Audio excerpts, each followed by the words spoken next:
자, 기경계 하겠습니다.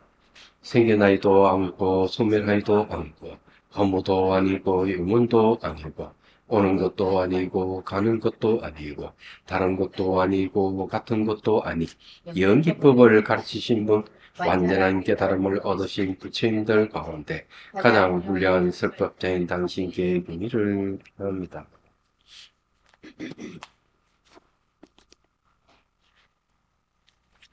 예, 164페이지.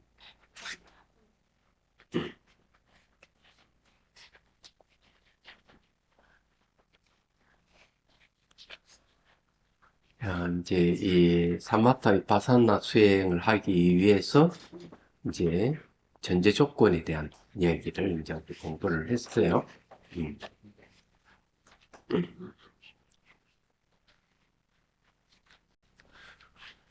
자, 그 이제 첫 번째 단에 종교 수행을 한다는 명목하는 중간 보십시오. 종교 수행을 한다는 명목하에 화려하고 값비싼 불단을 세우려고 무진 애쓰는 사람들이 있다. 그러나 그 경우 불상을 올려놓은 불단은 가구 중 하나로 전락하여 그 중요성이나 그 목적을 상실하게 될 것이다. 재밌는 이야기를 했네, 죠. 예. 그러므로 만일 적절한 방법으로 붓다의 몸, 말, 그리고 뜻을 대표할 수 있는 대상을 가질 수 있다면 불교의 창시자인 샤카무니 붓다의 불상을 모시는 것이 좋다.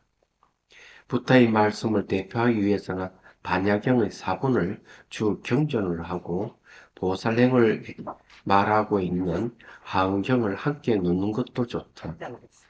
불상을 옆에 이처럼 붓다의 마음을 담은 다양한 형태의 불탁들을 놓을 수도 있다. 요건 내 얘기를 할게요. 이 법당에 대해 가면 법당은 기본적으로 이제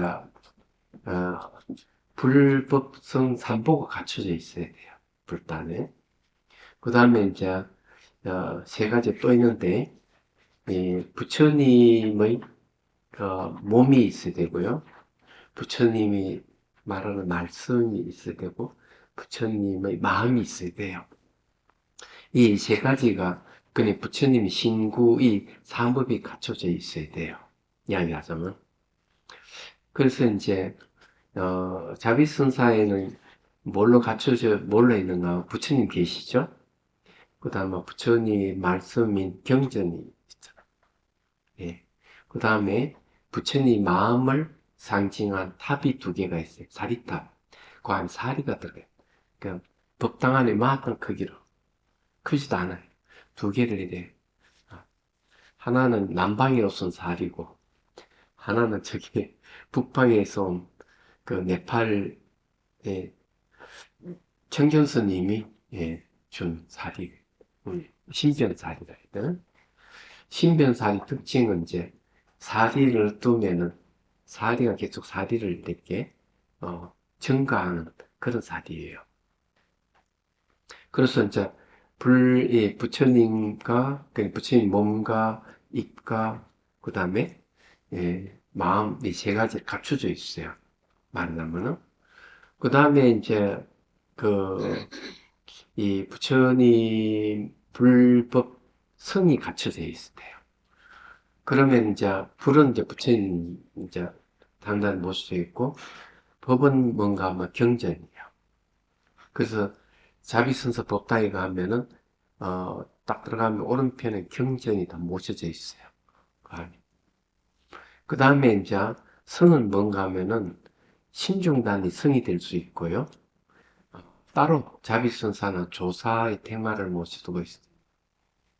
조사의 테마는 이제 부처님을부터 해가지고 인도, 그 다음에 중국, 미얀마, 그 다음에 티베트, 한국 스님들로 큰 스님들이 모셔져 있어요. 다 글로벌이지. 예, 그래서 조사 테마가 모셔져 있습니다. 그래서 불법성 삼보가 갖춰져 있고 부처님의 신구의 삼업이 다 갖춰져 있어요. 일부러 이제 그렇게 맞췄습니다.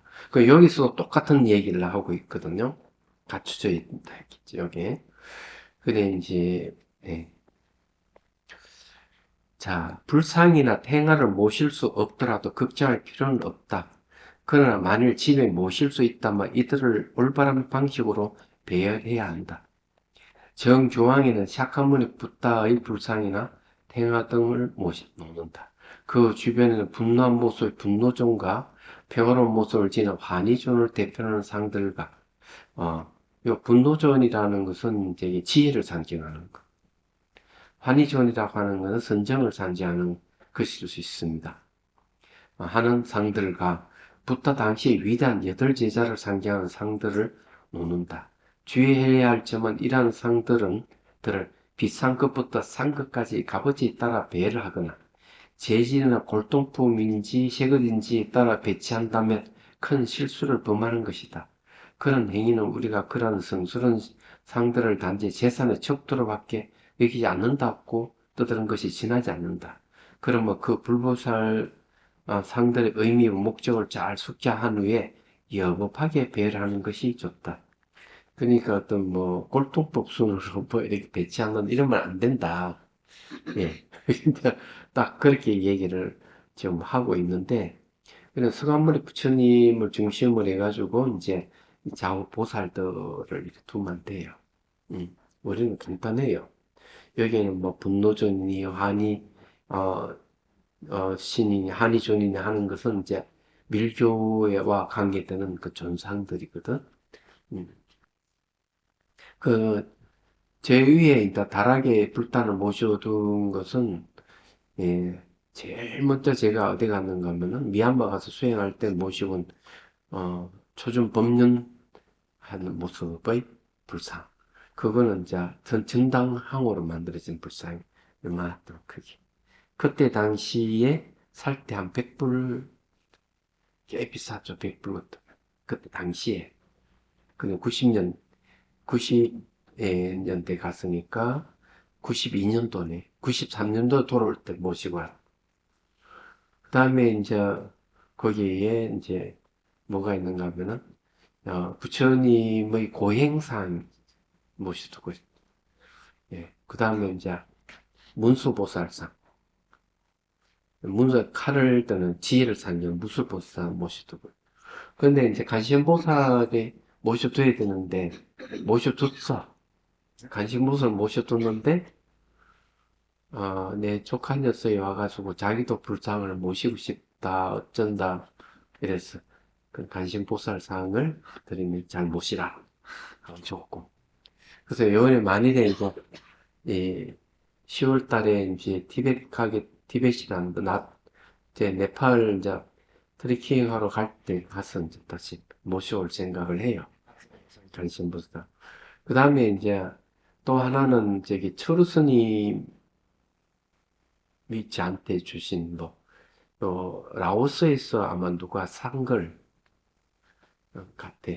그런 저한테 돌아왔어. 그거는 이렇게 딱 이렇게 세다가 탁 펼치면은 세 부처님 딱 이렇게 합치면 하나가 된 옛날 우리 저기 뭐고 목각으로 된 그 비슷한 그런 게 있대. 좀 조잡하게 만들어졌지만은 그래도 그것도 큰 스님 주신 거니까 멋있어.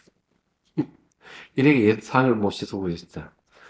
뒤에는 어쨌든 이제 서가모니 부처님하고 아난존자하고 예, 아 아난존자가 아니구나. 사리불하고 목론존자. 요 부처상 있죠. 불상 있죠. 저 불상은 달라이 라마 스님께 직접 받은 불상이. 예.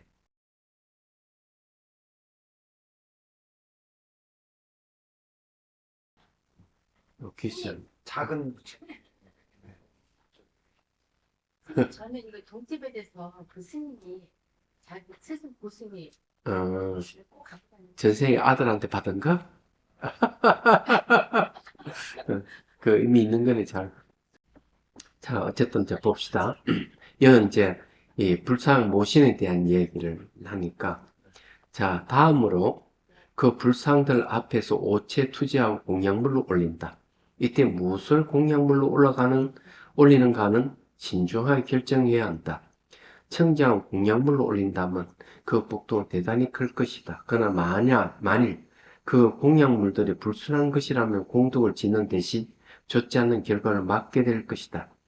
불순한 공약물은 아첨, 사기 등 5가지 악한 생기 수단을 통해 얻는 것을 말한다. 이것은 기회를 받는 사람들은 특히 경계해야 됩니다. 그러니까 아첨에서 얻은 것, 사기를 치어서 얻은 것, 예. 5가지 악한 생기 수단을 통해 얻은 것. 그러니까 이제 부처님께 올릴 공약물은 이제 아첨이나 사기나 악한 생기 수단을 통해 얻은 것들은 올리면 안 된다. 이렇게 얘기를 하는 거예요. 5가지가 예. 뭐, 어? 그 5가지 예. 약참 사기하고 3가지가 들어가는데 예. 뭐 도둑질 뭐 이런 그렇겠지. 그런 좀 있겠죠. 살도 음망주가 5개잖아. 예. 또 그런 거 관련 있겠지. 이런 자, 이제 그래서 부처님께 올린 공약물은 어떤 게 좋냐 이러면 깨끗한 이 물, 또 차 이런 걸 올리시요. 그게 좋아요. 그리고 이제 뭘 이제 과일을 사왔다 이러면 과일을 올리도 좋고, 예. 이 꽃도 괜찮아요. 다만 이제 이 불순한 동기에 의해서 얻은 거 아니면 괜찮아요. 경전 165페이지 보세요. 제일 밑에 두 번째 text예요. 경전이나 붓다의 상이나 사진들을 상품으로 취급하거나 사적 이익을 위해 금전 거래를 했다면 이건 악한 생계의 수단이다. 이는 분명 바람직하지 않는 것이며 아주 심각하게 나쁜 결과를 초래한다.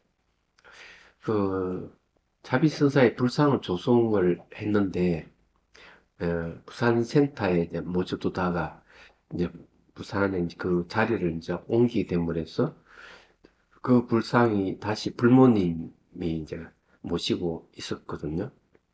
그래서 이제 누가 그 필요하다고 해서 아마 드린 걸로 알고 있는데 만일에 거기서 금전 거래가 있고 이러면 그건 좋은 게 아니에요. 그냥 모시고 가시라고. 그냥 드리는 거. 그래야만 된다. 여기서도 그 얘기를 하듯이 그런 거예요. 그래서 여기 이제 예의가 그런 얘기예요. 금전 거래를 했다면 이것은 악한 생계수단이다 하는 말. 이런 분명히 바람직하지 않는 것이며 아주 심각하게 나쁜 결과를 초래한다. 반면에 사람들이 붓다의 말씀을 널리 알리기 위해 경전을 출판하거나 불상을 만들었다면 이것은 전혀 다르다. 네. 사람들에게 도움을 주기 위해 마음을 낸 것이라면 바람직한 행위를 한 것이다. 그러므로 청정한 공약물로 올리는 것이 얼마나 중요한지 잘 알고 있어야 한다. 티베트에서는 물을 따른 장과 버터 램프를 공양하는 전통이 널리 퍼져 있다. 이것 역시 공손하고 여복한 과정을 통해 이루어져야 한다. 그 물을 이제 이렇게 많이 올려. 그 다음에 램프 이렇게 공양. 우리로 치면은 촛불이죠. 근데 저는 촛불이 아니고 촛불 형태의 전등이에요. 참, 24시간. 근데 하나 꺼져 있어요. 그럼 교체를 해야 되는데 어떨 땐 되고 안 되고 있다가지고 나중에 이제 봐가지고 하나는 그 업자를 때 찾아가 전화해가지고 교체를 하든 좀 할 생각이 하나만 불이 켜져 있어요. 그게 좋더라고요. 절을 하고 공양을 올리고 나서는 참회, 찬탄, 청법, 붓다가 열반 들지 않기를 청함, 해양을 순서대로 한다. 이들 수행은 칠지공양이라고 부른다. 자, 참회, 찬탄, 청법, 붓다가 열반을 들지 않기를 청함, 해양. 그럼 5개밖에 안 되는데. 그러면은, 예. 실지공양이랬으니까 2개가 더 있어야 되는데, 그죠? 그래서 이게 이제, 티벳에는 이제, 깨끗한 물을 올릴 때, 7잔 7개의 깨끗한 물을 올려요. 칠지공양하고 관련이 있다 이래 봅니다. 자, 높은 깨달음을 얻으신 분들은 광대한 복덕을 쌓은 그들의 여정 속에서 이러한 고귀한 수행들을 하셨다. 모든 불보살의 행화는 그 앞에나 다른 가까운 곳에 놓아도 괜찮다. 그리고 그분들께 최선의 공양을 올리고 찬탄하고 자신의 잘못을 참회하고 나서 일체 중생의 공덕을 기뻐한다. 이거는 이제 가마리 신라의 이제 말씀이죠. 자, 그에 따른 주석 따라서 수행자들은 우선 정례, 공양, 청법 등은 실지 공양을 행해야 한다. 가마리 신라의 말씀 들어보죠. 편안하고 부드러운 자복에서 비로자나 부처님이 결과보자와 같지 않지만 이걸 이제 연하자라고 하기를 하네요. 요거는 이제 비로자나 작법이라고 그래요. 비로자 작법은 뭔가 하면은 이제 우리가 법계 정의를 하는 게 비로자나 작법이에요. 혀는 입천장에 붙이는 게 좋아요. 그래서 여기 부처님이 결과보자와 같지 않지만 반가보자도 괜찮다. 눈은 지나치게 부럽다거나 지나치게 꼭 감지 않으며 곳곳을 응시하도 된다. 응시하라는 소리가 아니고 응시하듯이 한다. 네. 몸은 너무 웅크리지 않고 너무 구부리지 않으며 꼿꼿하게 바라펴고 앉아 내면의 주의를 집중하여 머문다. 그러고 나서 어깨를 평평하게 하고 눈을 지나치게 세워들거나 떨어뜨리지 않고 측면을 기울이지 않게 한다. 코에서 배꼽 중심이 일직선에 되게 유지한다. 이와 입술은 자연스럽게 닫는다. 혀는 윗잇몸에 놓는다. 이러면 호흡하기 좋아요. 호흡을 할 때 호흡하는 소리가 나거나 격하게 하거나 가쁘게 하지 않으면 알아차지 못할 정도로 천천히 자연스럽게 들으시고 밖으로 내쉰다. 이거는 이제 저절로 이제 그렇게 한다는 거죠. 여기에 이제 내용을 이제 보면은 이 비로자나 작법을 이렇게 이제 쭉 해서 앉아서 하는데 이게 이제 수행하는데 최적의 방법 중에 하나예요. 이건 뭔가 번뇌가 일어나는 것을 최소화시키는 방법이 자선하는 이제 연하자라 하기도 하고 비로자나 작법이라고 한다는 걸 기억을 해 두셔야 돼요. 자, 달라이 라마스님 말씀을 들어보죠. 수행자들은 호흡하는 방법에 특별히 주의를 기울여야 한다. 숨을 내쉴 때 소리 나거나 호흡이 막히면 안 된다. 이 말은 뭔가 뭐냐. 호흡에도 이제 세 종류가 있거든요. 세 종류가 있는데, 호흡에 소리 나는 천식이라 그래요. 천식. 식은 숨 쉴 식. 천식이 맞나? 천식 맞을 거예요. 기식이라 하는 기식이 있어요. 기식은 뭔가 아마 기운 기자 쓰는데 숨소리가 아주 세차게 이렇게 나는 건 기식이라고 그래요. 그런 기식이 있고 천식이 있고 있습니다. 그 다음에 이제 하나는 뭔가 하면은 숨을 쉬는 게 굉장히 부드러워서 숨이 있는지 없는지 모를 정도 그런 게 있어요. 천식이 아마 그긴가 봐. 목에 걸리는 호흡인가 보다. 목에 걸리는 호흡이 있어요. 그러니까 이게 호흡이 아주 세차게 이렇게 숨이 나듯이 숨소리 날 정도 세차게 이렇게 호흡하는 것 이런 건 되게 언제 나오는가 음식 많이 먹었을 때 음식을 많이 먹게 되면 호흡이 그렇게 되거든. 이런 호흡은 안 좋다 그랬어. 두 번째는 목에 걸려가지고 베타도 나오지 않고 상교도 들어가지 않는 뭐가 천식까지 걸리는 식이 있어요. 이거 안 좋은 거예요. 얘기하자면은. 그 다음에 이제 소리 나는, 숨에서 막 호흡하는데 소리가 나는 게 있어요. 요건 안 좋아. 이런 세 가지는 안 좋은 거예요. 그러니까 세차게 호흡하는 거, 소리 나는 거, 목이 걸리는 것, 이런 건 안 좋고요. 좋은 거는 이제 숨이 이제 아주 부드럽고 숨이 있는지 없는지 모르는 정도. 이게 가장 좋아요. 근데 여기는 중대한 비밀이 있습니다. 비밀. 이게 알아야 돼요. 호흡은 뭐하고 관련되느냐 이러면은 마음 상태를 알려주는 겁니다. 호흡. 그 사람의 마음이 매우 안정이 되고 이러면은 호흡이 부드럽고 그런데 그렇지 않고 어떤 욕심이라든지 분노라든지 뭐가 있으면 호흡이 거칠어진다는 거예요. 얘기하자면. 자, 그런 거하고 관련했어요. 근데 여기에 이제 수행자 호흡이 주의를 기울여야 한다 하는 이제 그런 겁니다. 격한 호흡은 해롭다. 차분하게 그리고 고르게 들이쉬고 내쉰다. 이렇게.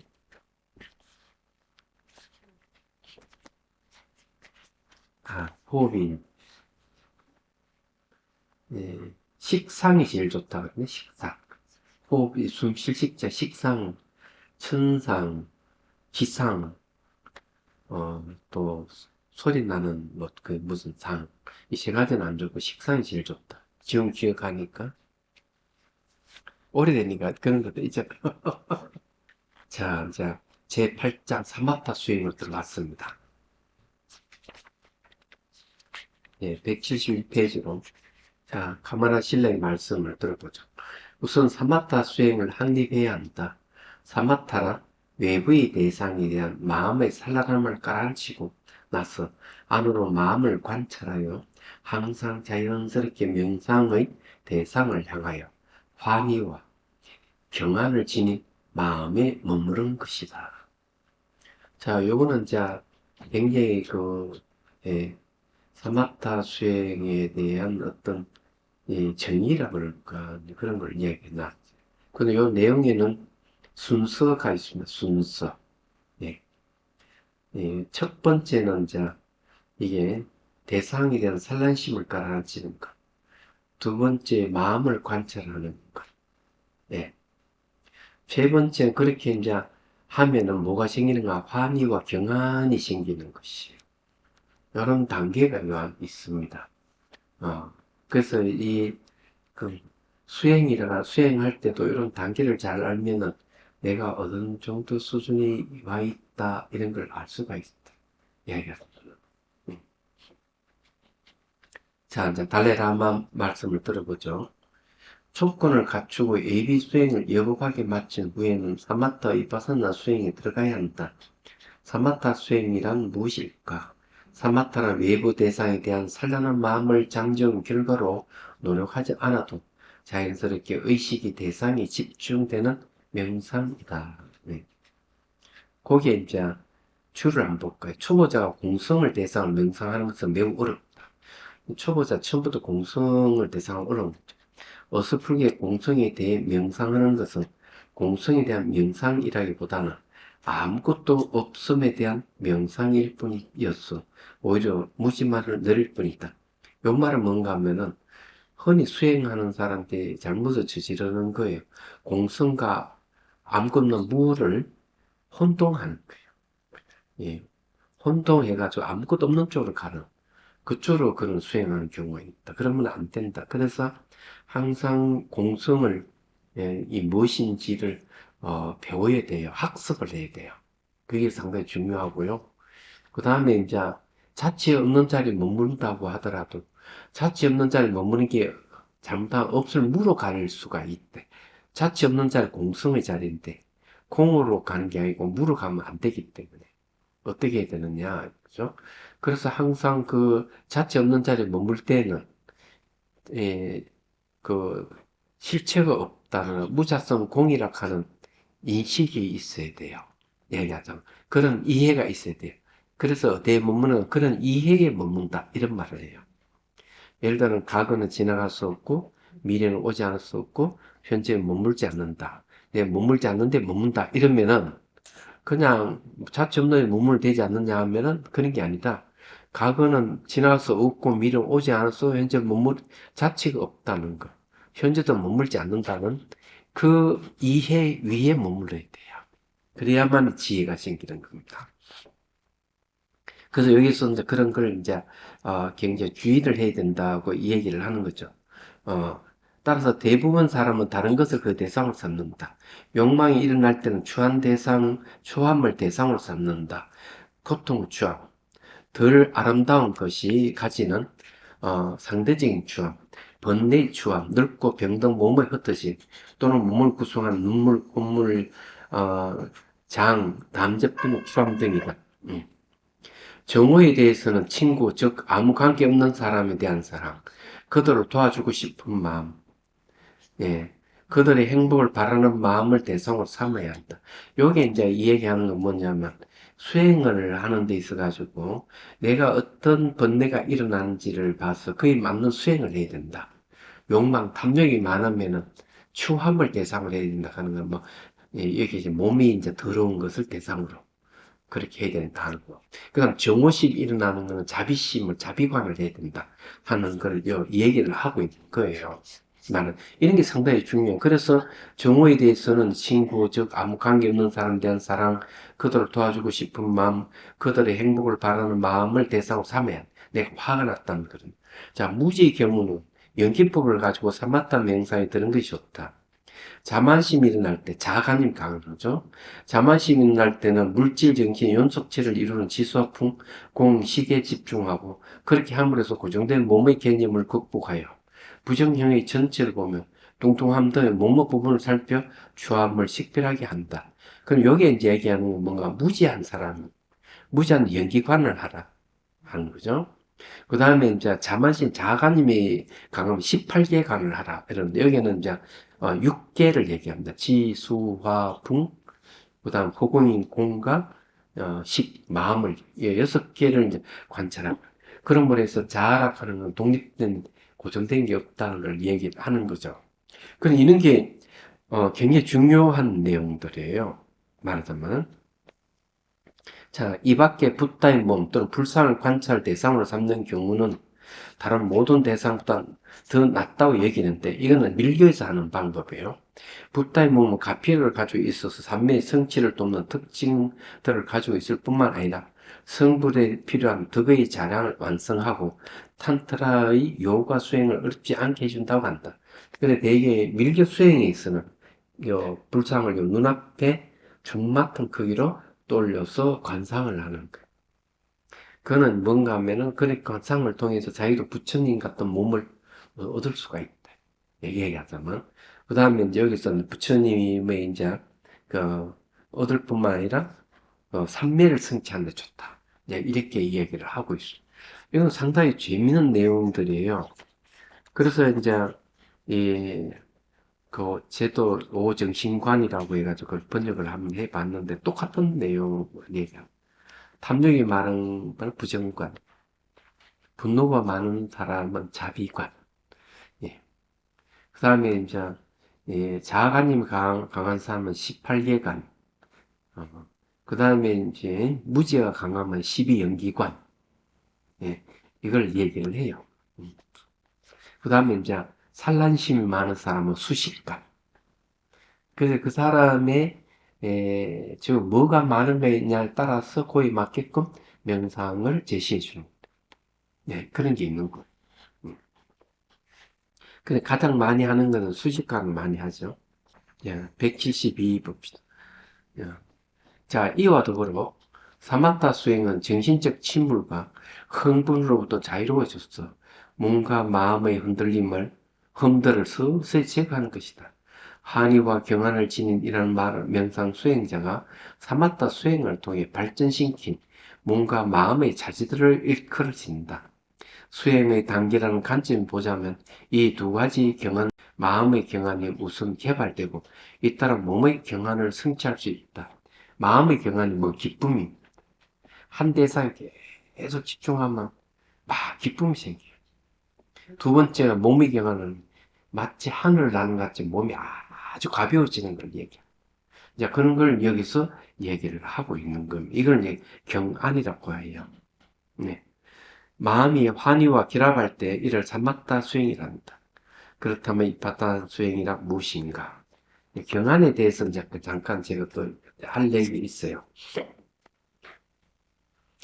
경안은 처음부터 수행할 때, 수행 시작할 때부터 서서히 경안이 생기기 시작해요. 그래서 계속 이 경안이라고 하는 게 쫙 생기는데, 선정을 얻었을 때, 그때가 가장 중요해. 선정 얻었을 때, 그 속에서 경안을 얻을 때, 그게 아주 미묘하다고 논술에서는 이 얘기를 하는 겁니다. 그래서 이제, 이때 선정은 뭔가 하면은, 욕계 선정인데, 욕계 선정의 특징이 뭐냐면은, 몸 형태가 다 사라지는 거. 그 다음에 두 번째는, 호흡이 아주 인중도 없는 미시한 상태. 이런 상태는 욕계 선정의 모습이라고 얘기를 해요. 그런 상태는 등지가 듭니다. 마음이 들뜨는 것도 없고 가라는 것도, 여기서 얘기하는 침울이나 흥분이 없는 상태. 이런 상태 쫙 지속이 되는 걸 등지라고 해요. 그러면 이제 욕계 선정이에요. 그 욕계 선정, 이걸 계속 지속적으로 닦아요. 닦으면서 거기서는 경안이 일어나는, 기쁨이 막 생기고, 몸이 막 무척 가벼운 상태로 이제 돌입하게 되면은, 이제 사마타를 성취했다. 이래요. 그 이전 사마타는 수순 사마타라고 하고, 그 다음에 이제 경안에 얻은 사마타를, 여기 경안을 성취했다. 사마타를 성취했다. 이렇게 얘기합니다. 성취한 사마타는 이제 그걸 의지해서 이제 대승이빠사나 수행이 들어가는 겁니다. 그는 어쨌든 이제 그런 욕계 삼매를 얻는 게 상당히 중요해요. 그런 걸 이제 경험을 해요. 그걸 계속 지속시켜야 돼요. 지속시키는 게 상당히 중요하다. 일회성으로 하면 안 되고. 예. 근데 이제 이런 것은 이제 그 다음에 이제 마음을 대상으로 수행하는 것이 사실은 있거든요. 이거는 여기서는 빠졌네죠. 자, 이빠사나 수행을 이제 보고 사마타에 머물면서 진리를 관찰하는 것이 이빠사나이다. 요거는 이제 지간상수라 그래요. 보온경은 사마타는 마음을 한 곳에 오롯이 하는 것이다. 이빠사나는 진리에 대한 올바른 관찰이다라고 합니다. 이건 이제 그 사마타에 머물면서 진리를 관찰하는 이빠사나다 하는 건 직관상수예요. 이제 사마타를 성취하고 난 뒤에 이런 걸 사마타를 성취했을 때 선정을 뭐라 하는가 하면 색계심 선정이라고 해요. 그는 색계심 초선정은 아니에요.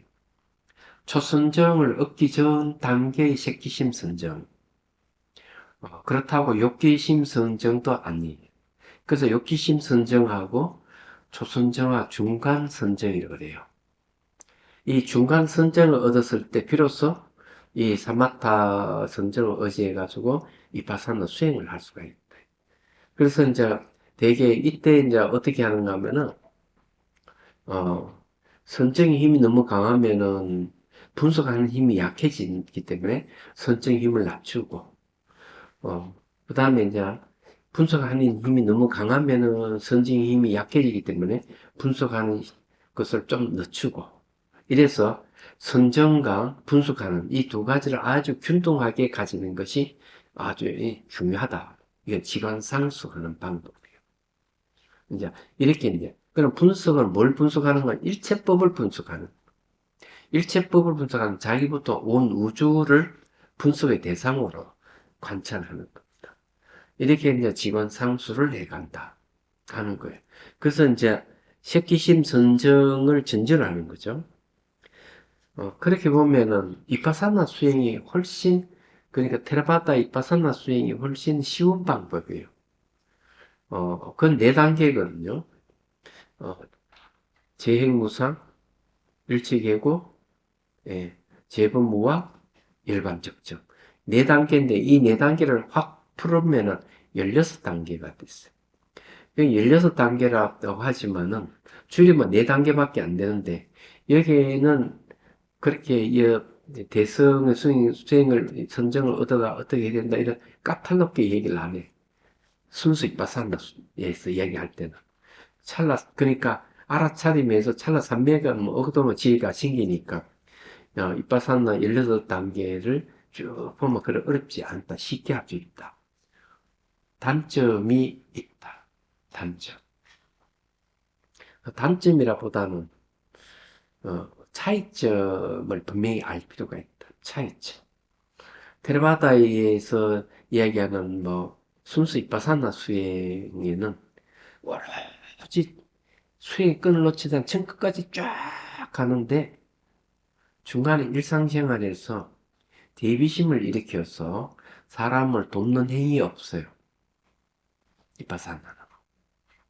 그래서 이제 테라바다 불교에서는 이 아라한을 이제 목적으로 해서 열반에 들으면 후생을 받지 않는다는 말이 그래서 나와.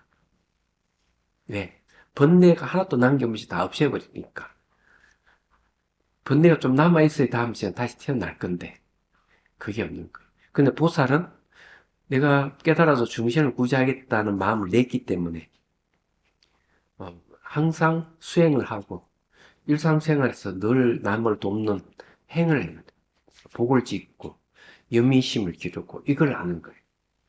이걸 하기 때문에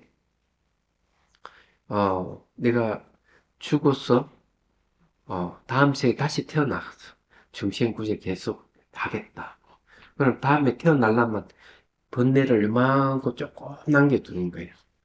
남겨두고 그걸 타고 다시 이 세상에 오는 거예요. 예. 그 테라바다 불교에서는 번뇌를 다 남김없이 다 없애버리기 때문에 다시는 윤회를 하지 않고 일반에 머물러 버리는 게 그게 끝이야. 응? 그래서 이런 게 이제 다른 점이에요. 예. 그래서 보리심을 일으키라. 이제 이렇게 얘기를 하고 열반도 이제 무주처 열반을 주장하는 게 대성에서 하는 얘기. 생사에도 머물지 않고 열반에도 머물지 않는 일반을 얘기를 하는 거죠. 자, 그래서 이제 한번 봅시다. 그럼 이제 차이가 있다는 걸 얘기했고요. 173페이지. 사마타 명상으로 수행하는 능력을 기른 다음에 수행자는 의식을 명상의 대상에 집중하는 것이 아니라 분석하기 시작합니다. 그러니까 처음에는 한 대상에 집중해서 내가 선정을 얻었다면 그 다음에는 대상을 분석하는 거예요. 그러니까 이 차이점이 뭐냐는 거예요. 차이점도 알아야 돼요. 차이점은 어떤 차이점이 있는가 하면은 한 대상이 집중하는 것은 선정을 얻는 거고 분석하는 걸 지혜를 얻는 건데 이 집중하는 것은 상카라를 멈추는 데 목적이 있어요. 상카는 형성작용. 형성작용이라 하는 거는 A라든지 B라든지 C라든지 이런 현상들을 갖다 조합해서 새롭게 만들어낼 수 있는 능력을 형성작용이라고 해요. 그래서 예를 들어 가지고 누가 무슨 얘기를 하면은 듣는 사람은 말하는 사람은 A를 얘기를 하는데 듣는 사람은 B나 C로 알아듣는 경우가 있어요. 그러면 벌써 들을 때 왜곡이 됐단 말이에요. 그러면 A를 들어가지고 거기에다가 자기 감정과 생각을 첨부를 하는 거예요. 이걸 형성작. 그래서 새로운 스토리로 들어버려요.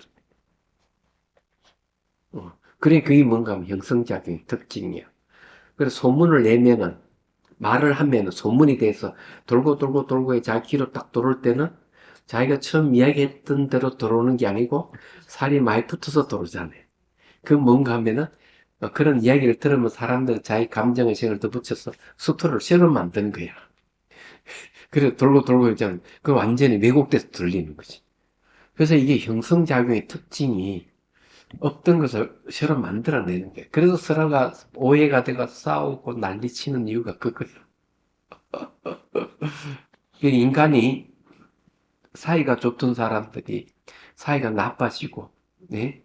그렇게, 그런 이유가 전부 다 인간에게 형성작용이 있어서 그래요. 이놈이 조작을 하기 때문에. 그래, 그게 형성작용에서 나타나는 게 까르마업이에요. 형성작용에다가, 예, 그 선악적인 윤리가 끼어들면은 그게 업이 되는 거예요. 업. 그래서 업을 짓지 말라니, 선업을 지으니, 뭐, 이런 얘기하는 이유가 거기에 있는 거예요.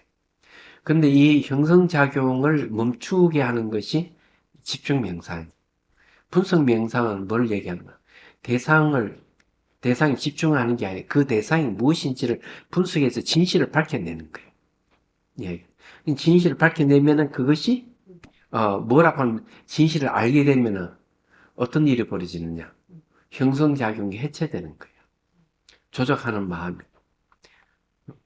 그래서 이제 깨달음은 해방되는 이야기하죠.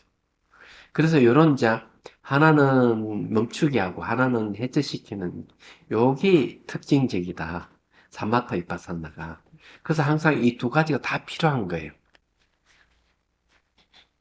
근데 명상 뭐가 좋냐 이러면은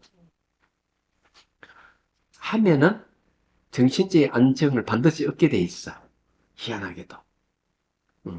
그냥 앉아서 눈 감고 앉아 있기만 해도, 네, 눈 감고 앉아 있기만 해도 도움이 돼. 자기를 보게 돼 있어요. 눈 감고 앉아 있어. 네, 희한하죠. 그렇게 되면은 마음이 힘이 생겨요. 망상이 많더라도 관계없어요. 그래서 이제 호흡을 들숨날숨을 지켜본다든지, 뭐, 감로소 물을 부어준다든지, 뭐 이렇게 하기만 해도 마음이 힘이 생기는 거예요. 안정이 되고. 그래서 이제 여전히 번뇌 망상이 많고, 여전히 그런데 그걸 한 사람과 안 사람은 차이가 있는 거야. 희한하게도. 그래서 눈 감고 앉아있기만, 의자 기대고 앉아있기만 해도 도움이 된다. 이렇게 얘기하는 거. 그래서 이런 건 이제 뭘 길러주느냐, 뭐 어떤 차이점이 있느냐 하는 게 여기 있어요. 메타인지가 생기는 거. 메타인지는 뭔가 하면 자기가 하는 행위를 자기를 되돌아보는 힘이 생기는 거. 이야기하자면. 그래서 이제 이런 점이 좋다. 이제 이렇게 이제 이 얘기를 할 수가 있는 겁니다. 자, 그래서 이제 우리가 수행을 하는 거죠. 여기는 이제, 예, 제가 이야기한 저는 경험적인 이야기를 덧붙여서 여러분들이 해드리는 거예요. 이 수행에 대해서. 자, 그 다음 구절에요. 달라이 라마 스님 말씀도 들어보죠. 여기에서 기본적인 명상의 대상은 승의제이지만 세속적인 현상을 분석 대상에서 배제하는 것은 아니다. 자, 이 명상에 대한 승의제라 하는 게 뭔가 하면 수승한 뜻의 진리. 승의제는 뭐 요즘 말로 하면은 그런데 그 뭔가 공성, 불성 이게 이제 대상이 되는 겁니다. 그렇지만은 이제 세속적인 현상을 분석 대상에 배제하는 건 아니다. 이렇게 승의제를 바로 갈 수는 없어요. 갈 수 없기 때문에 세속적인 현상을 분석을 해야만 돼요. 그래야만 이제 승의제가 드러나죠. 명상의 대상을 분석한 힘으로 뭔가 마음의 환희를 일으키는 마음 집중을 이빠사나라고 하며 그 후에 사마타와 이빠사나의 결합이 성취된다. 여기서 얘기 제일 먼저 사마타 수행을 하고 난 뒤에 그다음 이빠사나 수행을 하고 그 다음에 이제 사마타 이빠사나를 같이 결합해서 수행한다. 이렇게 되어 있어요. 그럼 저희 경전에는 어떻게 이야기를 하고 있는가 하면 이 네 가지 이제 깨닫는 방법을 제시하는데 첫 번째는 사마타 수행하고 난 뒤에 이파사나 수행하는 것. 두 번째는 이파사나 수행하고 난 뒤에 사마타 수행하는 것. 세 번째는 사마타 이파사나를 통합 수행하는 것. 여기서 이제 사마타 이파사나를 결합한다 하는 것은 세 번째 방법이죠. 네 번째가 훨씬 더 좋은 제일 좋은 방법이에요. 근데 그거는 전제가 있어요. 네 번째 방법이 뭐냐 하면 법문 들어서 바로 깨닫는 것. 근데 아무도 법문에서 바로 깨닫는 별로 없거든요. 거의 없어요. 그러면은 이제 전생에 불보살이나 아라한에게 공양 올리고 소원을 세운 이는 이 생에 와가지고 깨달아요. 그런 경우, 그래서 이렇게 법문 듣고 즉각 깨닫는 거는 많지 않다. 이게 선종에서는 법문 듣고 즉각 깨닫는 것을 기본으로 해요. 네 번째 방법이죠. 그래서 법문을 많이 들어야 돼. 예? 법문을 많이 들어야 돼. 그래서 이제 법문답 하는 것도, 선문답 하는 것도 그래서 그런 거예요. 예, 법문도 즉각 깨닫는 제일 빠른 방법이기 때문에 그렇죠. 그래, 안 되니까 그 법문을 붙들고 수행하는 게 가나선이에요.